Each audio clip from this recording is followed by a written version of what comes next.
Don't look at me like that, sir. Do that quiet. I want to get there. How do I get there? And what's my timeline? Again, I would say it's thanks to the bottle of rum that I chose you again. I was bloody drunk. So you went in the room.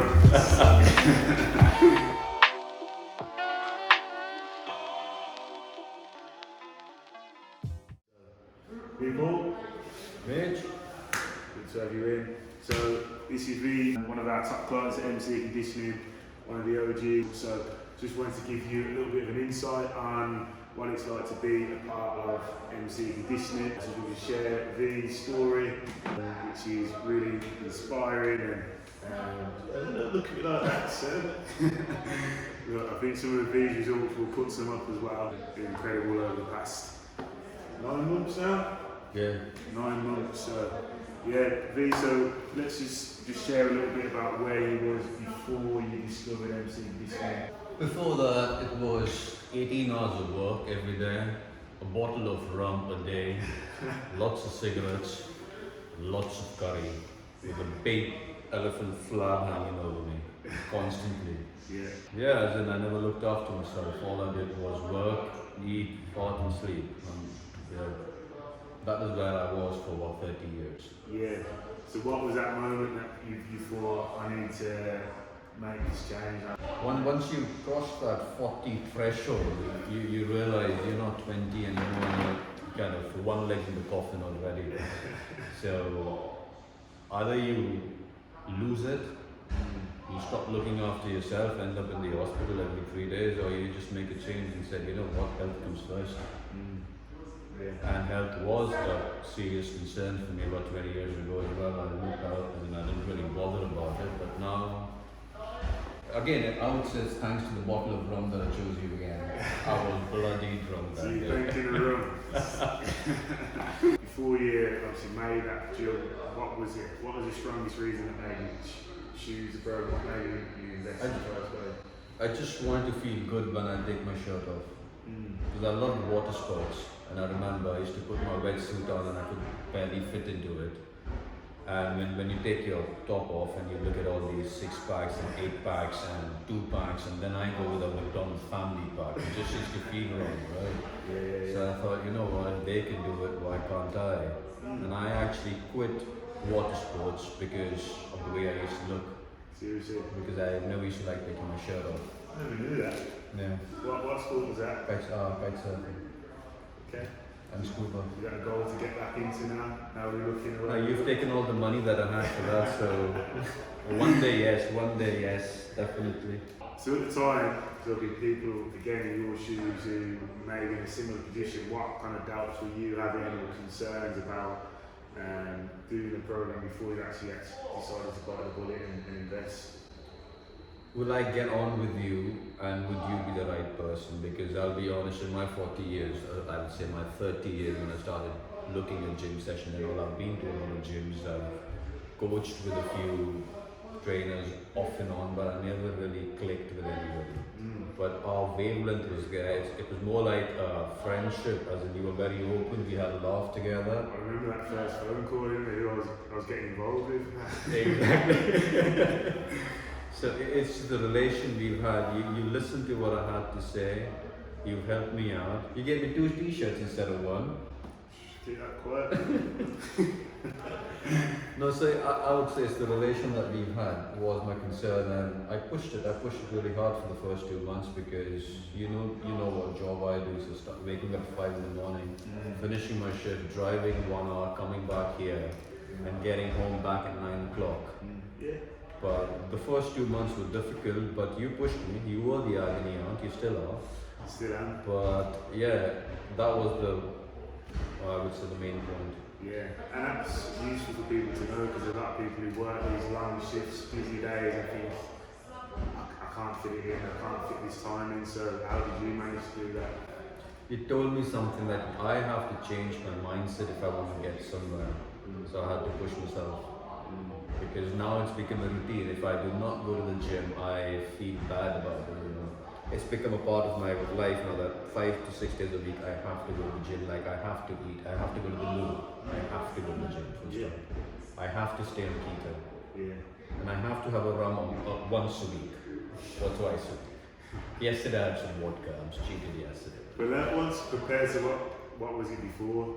Before that, like you said, it was a bottle a day.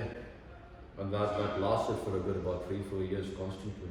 But now my fridge is full of salad and vegetables and a bit of Bang. I've got some Bang energy drink, they're nice. Okay. They're keto friendly though. I'll have to have a look. Yeah, good man. So let's just say from when you started back in January now, Yeah. you did the 90-day shred. How would you describe your journey from when you started until like where you are now? What kind of journey did you go along? The first month was painful. Financially, not financially so much, but mentally it was very painful because you had to make a lot of changes in your mindset as to how you wake up, when you sleep, what you eat, etc., etc. How you spend your day. It's like your protein every 3 hours, etc. What all you've thought. So the first month, but after the second or third month, once you get into the routine of it, it's just like clockwork now. Your body feels hungry after 3 hours.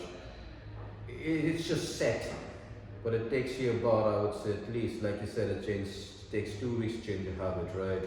You're talking that for me it was 2 months to change those habits, but now the journey is, I feel better when I look at myself. I don't fit into anything I used to have, so just be aware, please make sure, save some money with yourselves, because you'll have to buy an entire new wardrobe. Yeah, I'm putting that in the small print. Yeah, exactly. New wardrobe needed. But now again, you look at yourself in the mirror now and you critique yourself even more and say, okay, fine, I might have a 8-pack almost, but this could be better or that could be better. So you just want to keep pushing the bar. Yeah. That's where I'm at now. And it's managing your expectations. I think every call that we get, what do you get me doing now? You're getting your belly out and you're comparing your stomach to me and having to convince you that, look, see where you were then to where you are now. I was doing that this morning as well. What type of person would you recommend this program to? I would say it's for anyone, in all fairness, who wants to get fit and wants to make a change. It doesn't have to fit a certain category of a person. It can be for any individual who just wants to get fit, basically. Yeah. So it could be a healthy guy already, like you've got the bodybuilder in there. He's fit, but I've seen him train for the past 9 months. Gentleman of that. And then and then you would have some skinny guys with a fat blob like me who wanted to get fit and were 40.